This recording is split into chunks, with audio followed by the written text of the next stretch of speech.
What's going on guys, directed by David Rees here. In today's video I'm going to be showing my top 3 transitions that I like to use for music videos. So the first transition we're going to be looking at is this zoom through the watch effect.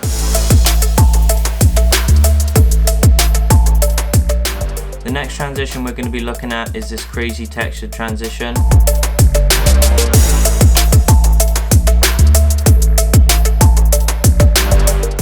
And to finish off the video, we're going to be looking at how to create flashes within Premiere Pro.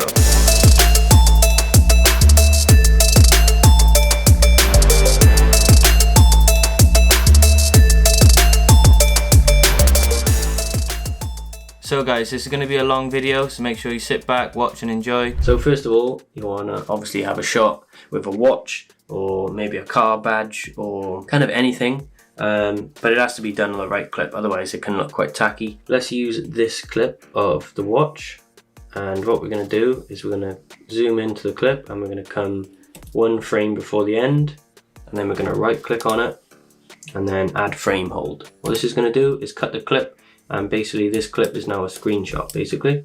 So if we just drag this out, as you can see, it's just frozen the clip.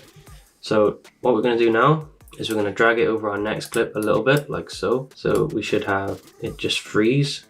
And now what we're going to do is we're going to come over to effects controls and opacity, and we can use any one of these if you want, but I think the pen tool is probably the best and the easiest to do. So click on that, and then if you want you can just zoom in onto the watch, and then we're going to cut around this. I really make sure you do this properly, but for this video I'm going to try and do it quickly. So there we go, we cut around the watch. I suggest you're doing it a bit better than that obviously, but I'm just trying to do it quick for this video. Then we're going to click this button called inverted, and that should basically key out the watch.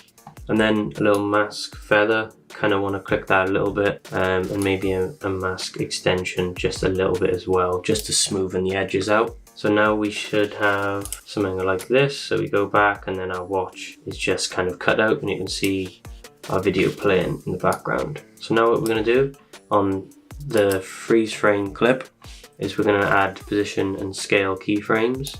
So we're just going to add position and scale at the start, obviously keep it at default, and then down the line we're going to add position and scale, and then we're going to zoom. And as you can see, it's zooming in, but we need to adjust the position as well so it goes straight. And we're going to keep doing this until we can get it right in the middle. And we can zoom it all the way in. I'm going to zoom in again. So just keep doing this until you've got it all the way out of frame, and obviously that it's going in the middle. So keep going, make sure you make these adjustments, and then a little bit more, and then we should have it out of frame. So perfect, so now we should have it zooming through, and then put those at the end. So now, if we just play this back, we have a very quick zoom in to the watch.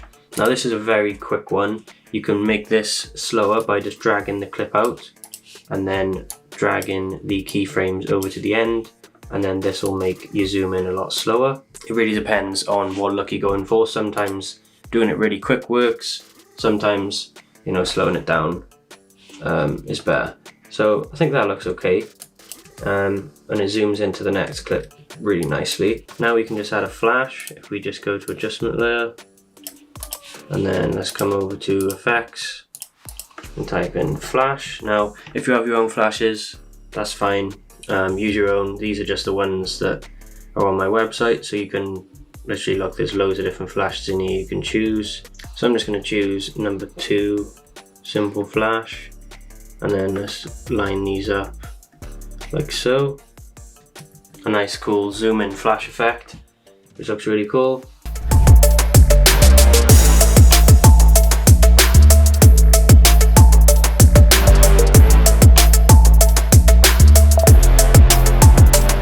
So guys, firstly you want to head over to Photoshop, and as you can see I've got my photo of my artist kind of cut out in a weird shape. So guys, what I would usually do is take a screenshot from my timeline in Premiere Pro and then create this effect. But on this occasion I took a photo on my iPhone of the artist sat down in the studio because I know I wanted to use this effect. So what I've done is I've just briefly just kind of, you know, roughly just cut around the outside of the artist, you know, really badly cut it out. You know, that's the whole point of the effect, obviously. And then what I've done is I've used the white paper texture pack on my website to create this kind of paper rip outline of it. And it's just with a clipping mask, so come over to the side and then clipping mask. And as you can see, it's just kind of some paper cuts around the outside. Then I've used my grunge texture pack and I've just added some grunge to it, as you can see. And then what I've done on the actual photo itself, I've created a camera raw filter. So if we double click the camera raw button here, I've just created, you know, added some texture, added some clarity, sharpened the image, just kind of made it more grunge looking, basically, just to sell the effect a bit more. So that's the like textures and stuff. So then I used the tape pack on my website and I've just kind of created some tape around the outside, and then I've used some grunge texture as well. So as you can see, here's a tape from my website I've used, and then I've just added the grunge textures as a clipping mask over the top, just to kind of blend it all in together. So that is how I created kind of the grunge paper look. If you do want to see more on how I kind of did this in Photoshop, just please let me know and I'll go into more detail on it. So now we're heading over to Premiere and this is what we created.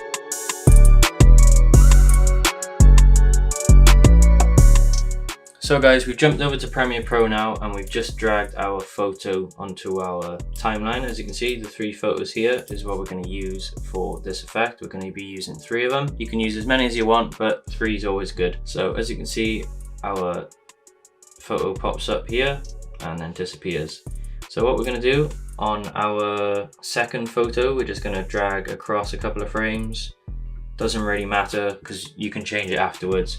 But we're just going to kind of create this like effect here. So we've got our 3 images kind of going down on each other. So now what we're going to do is we're just going to animate our image to come out the side. So we're just going to come to the second image and we're going to come over to effects and then transform.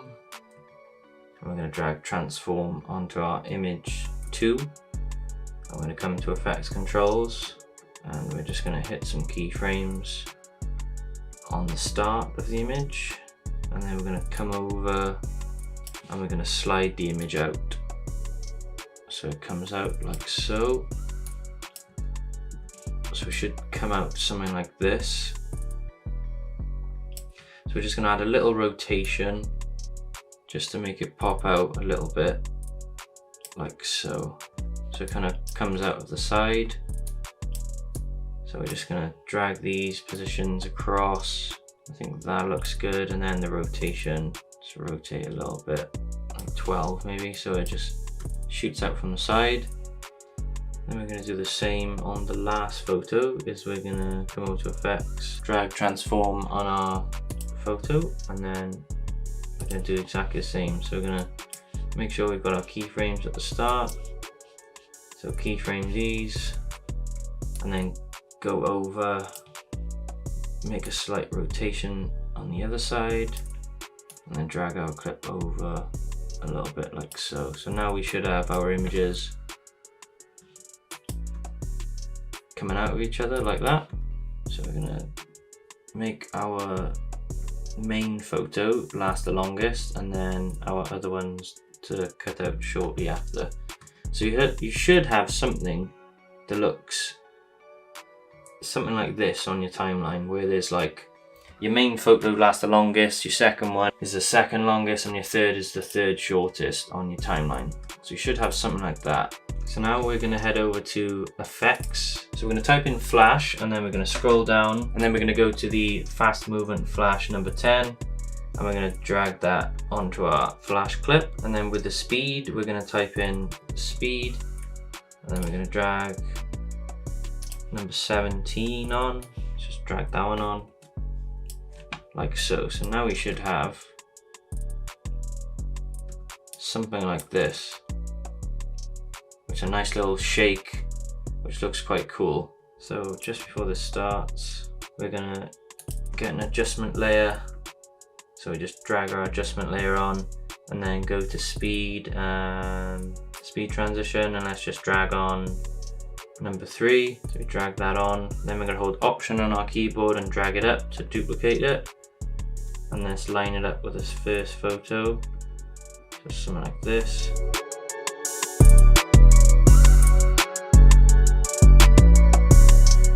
So that looks pretty cool, but now what we need to do is create some flashes to sell this effect a bit more. So we're gonna create an adjustment layer, drag the adjustment layer on, start it at the start. We're gonna drag on, let's type in flash, drag on any flash you fancy. Let's just drag on number 3, drag that on, come over to effects, and then just line it up. So there we have our animated effect, but as you can see, our photos are quite static, and we kind of want to animate those a little bit more.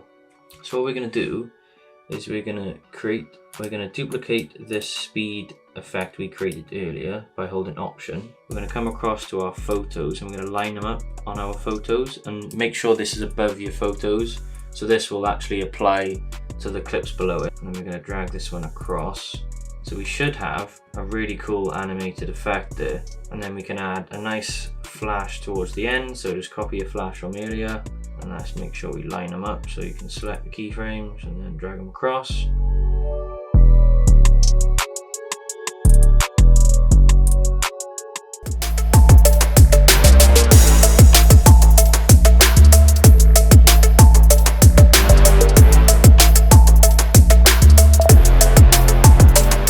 So as you can see, if we play this without any flashes, it doesn't quite flow that well. So what we're going to do is we're going to add some flashes and get that flow. So let's get a new item, adjustment layer, and let's drag that onto our timeline. Let's come up to effects and type in brightness and contrast and drag that onto our adjustment layer. And let's type in blur and let's drag a Gaussian blur on there as well. Come over to effects controls, and where these two clips meet, hit a keyframe on brightness and contrast. And then we're going to increase the brightness and the contrast, and then we're going to come across a couple of frames, and then we're going to reset the keyframes. So now we should have a nice simple flash. Now we're going to scroll down and hit a keyframe on blur, blur this by about 25, and then come back and reset the keyframes like we did on the previous one for the brightness. Now we're going to add a transform onto this next clip, so the actual clip of the music video. I'm going to come down and add a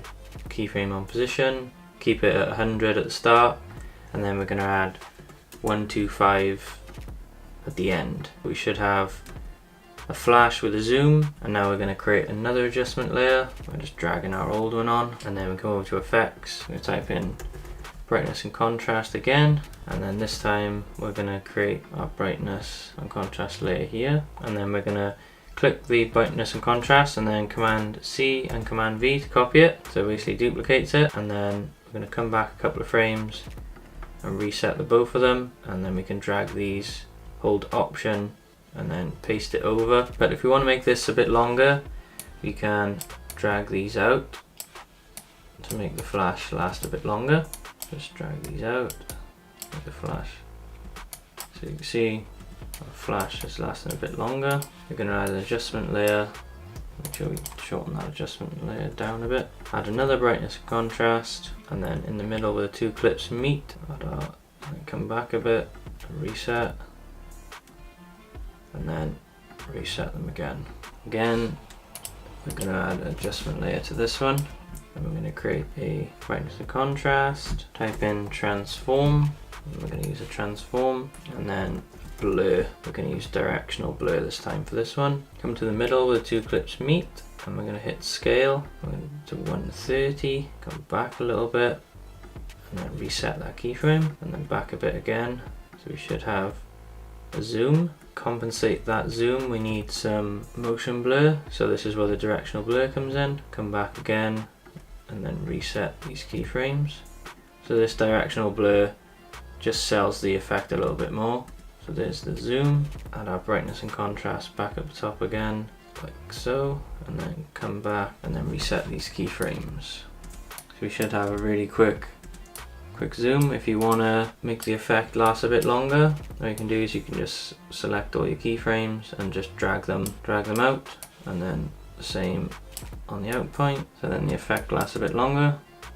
So now another little trick is you can type in additive dissolve and drag that in between where you want your cut to go, and then if we just make this as small as we can, and then we should have a little dissolve kind of flash. Now we're just going to create a multi-flash here, so we're going to grab an adjustment layer and then come to effects and type in brightness and contrast, drag that on, going to reset them here and at the end, and then we're going to just paste these around everywhere. Doesn't really matter what order they're in, hold option and you can copy them. So now we should have a nice multi-flash. Here I think we could add an adjustment layer, and we could definitely add like a zoom here. So come over to effects and type in transform, and then let's where we want this to start, and then reset it at the start, and then let's zoom it out at the end. Grab another adjustment layer and put that over the top, and here is where we want our flash to go. So again, type in brightness and contrast, drag that on, come to the middle, brightness up and the contrast, and then hit the keyframes, come back a few, reset, and then reset, and then duplicate that by Command C and Command V. So there we have a little zoom in and a nice flash there. So I actually think here we could probably get some movement as well. So if we go to effects and type in transform, drag transform on that clip, and then come down and where it starts we're going to hit scale, keep it at 100, and then here we're going to increase this, a bit more of a zoom, which looks nice. Also guys, if you want to save a load of time on creating these presets yourself, you can come over to my website and you can pick up the flash transition pack. There's loads of different flashes in there. If we just type in flash, as you can see, got double flashes, fast movement flashes, multi flashes, loads of different ones in there. So if we just grab an adjustment layer for an example, and let's just drag on a multi flash here, and then let's line it up. So there we go guys, just one of the presets. We can grab another one if we want. So let's put a one here. Let's go with like a fast movement flash. So there we just added another one. So there's loads of different presets in this pack. I use this all the time. Saves you a load of time. As you can see guys, these create loads of energy for your music videos. So guys, that was how to create all those effects within Premiere Pro. I hope you did enjoy the video. Don't forget to leave a like, comment and subscribe, and I'll see you in the next one guys.